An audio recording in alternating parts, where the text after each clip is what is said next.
Twinkle twinkle little star, how I wonder what you are, আছে না নাই? এগুলো শিক্ষা দেয়। আবার অনেক পিতামাতা এমন গর্ব করে সন্তানকে ডাক দিয়া বলে, তোমার আঙ্কেল এসেছে, তোমার আঙ্কেলকে একটু সরা শোনাও। এখন ছোট্ট বাচ্চা সরা শোনায়, হাট্টিমা টিম টিম, তারা মাঠে পারে ডিম, তাদের খাড়া দুটি শিং। আচ্ছা বলেন তো দেখি, এই সরার কোনো মানে আছে? হ্যাঁ, হাট্টিমা টিম টিম, তারা মাঠে পড়ে ডিম, তাদের খাড়া দুটি শিং। হাট্টিমা টিম টিম, এই সরার কোনো মানে নাই। এই সরার মধ্যে শিক্ষণীয় কোনো বিষয় নাই। এই সরার পরিবর্তে কেউ যদি এমন একটা কবিতা সন্তানদেরকে শিখাইতো, মাগো আমি পড়ব না আর, মাগো আমি পড়ব না আর, হাট্টিমা টিম টিম,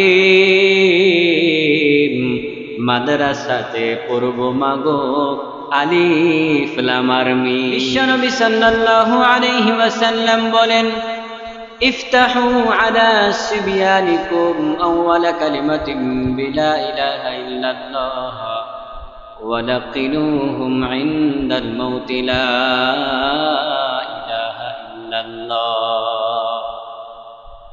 বিশ্বনবী সাল্লাল্লাহু আলাইহি ওয়াসাল্লাম বলেন, তোমাদের শিশুরা যখন কথা বলতে শিখবে, তখনই তোমরা তোমাদের এই শিশুদেরকে কালেমা শিক্ষা দেবে। নবীজি সাল্লাল্লাহু আলাইহি ওয়াসাল্লাম বলেন, তোমাদের সন্তানরা যখন কথা বলতে শিখবে, তখন তোমরা তোমাদের এই সন্তানদেরকে প্রথম বাক্য কালেমা লা ইলাহা ইল্লাল্লাহ শিক্ষা দিবে। নবীজি সাল্লাল্লাহু আলাইহি ওয়াসাল্লাম বলেন, তোমাদের সন্তানেরা যখন অল্প অল্প করে কথা বলার চেষ্টা করবে, তখন তোমরা তাদেরকে কোলের মধ্যে নিয়ে লা ইলাহা ইল্লাল্লাহর জিকির করবে। কিন্তু আমরা তো সেটা করি না। কোনো সন্তান যখন কথা বলতে চায় বা কথা বলার শেখার যখন সময় আসে, তখন আমরা আমাদের এই সন্তানদেরকে বাবা বলা শেখাই, মা বলা শেখাই, দাদা বলা শেখাই, নানি বলা শেখাই, দাদি বলা শেখাই। বিশ্বনবী সাল্লাল্লাহু আলাইহি ওয়াসাল্লাম বলেন, তোমাদের শিশুরা যখন কথা বলতে শিখবে, তখন তোমরা এই সন্তানদেরকে বাবা বলা, দাদা বলা এগুলো না শেখায়া তোমরা তোমাদের সন্তানদেরকে কালেমা শিক্ষা দিবে। কিন্তু আমরা মুসলমান,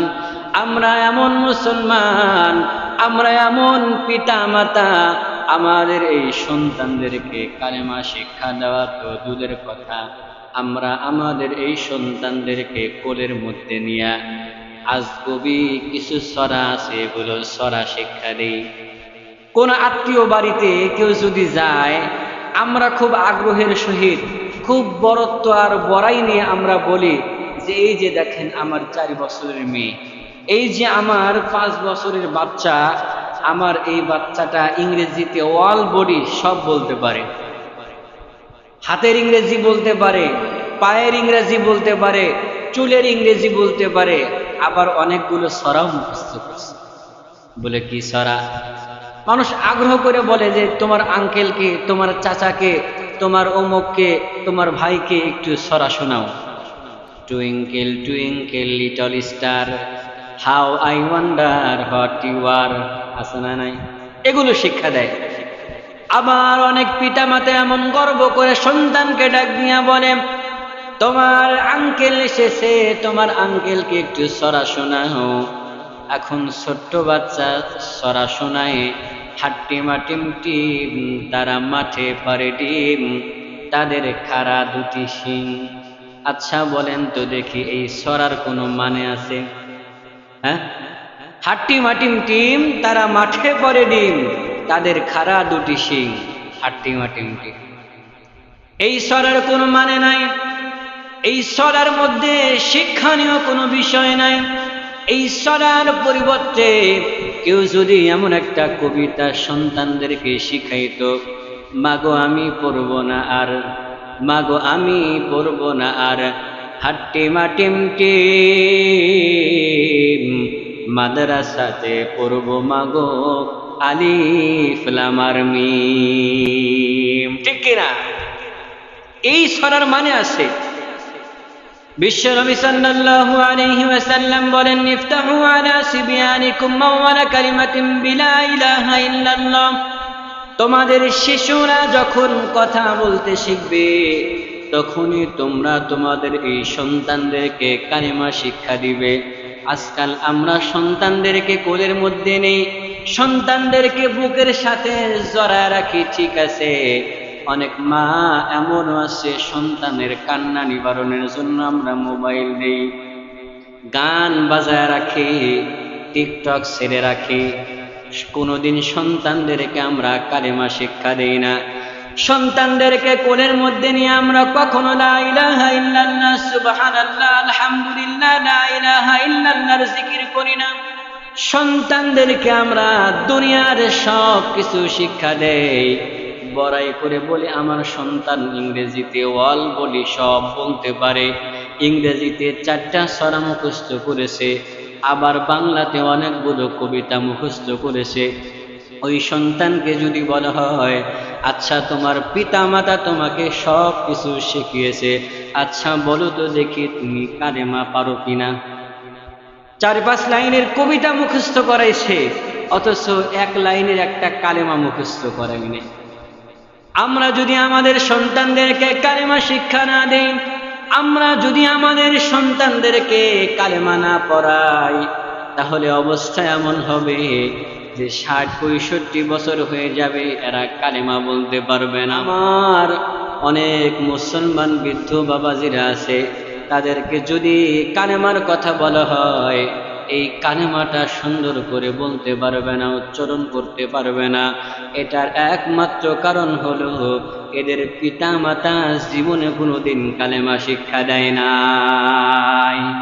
বিশ্বনবী সাল্লাল্লাহু আলাইহি ওয়াসাল্লাম বলেন, মান কানা আউয়ালু কালামিহি লা ইলাহা ইল্লাল্লাহ ওয়া আখিরু কালামিহি লা ইলাহা ইল্লাল্লাহ। নবীজি সাল্লাল্লাহু আলাইহি ওয়াসাল্লাম বলেন, যে ব্যক্তির প্রথম এবং শেষ কথা লা ইলাহা ইল্লাল্লাহ হবে। বিশ্বনবী সাল্লাল্লাহু আলাইহি ওয়াসাল্লাম বলেন, যার প্রথম এবং শেষ কথা লা ইলাহা ইল্লাল্লাহ হবে, যার প্রথম এবং শেষ কালেমা লা ইলাহা ইল্লাল্লাহ হবে, এই ব্যক্তি যদি 1000 বছরও জীবিত থাকে, নবীজি সাল্লাল্লাহু আলাইহি ওয়াসাল্লাম বলেন, লাম ইউসআল আন যানবিন ওয়াহিদিন, এই ব্যক্তির একটা গুনাহ সম্পর্কে জিজ্ঞাসা করা হবে না। সে যে গুনাহ করেছে এই গুনাহ সম্পর্কে সে জিজ্ঞাসিত হবে না, অথবা তার দ্বারা এমন এমন গুনাহ হবে যে গুনাহ হওয়ার সঙ্গে সঙ্গে সে তওবা করবে। হাদিসের অনেকগুলো ব্যাখ্যা এসেছে। বিশ্বনবী সাল্লাল্লাহু আলাইহি ওয়াসাল্লাম বলেন, ওয়ালাকিনুহুম ইনদাল মাউতি লা ইলাহা ইল্লাল্লাহ। তোমাদের সন্তানেরা যখন কথা বলতে শিখবে তখনই তোমরা তাদেরকে কালেমা শিক্ষা দিবে।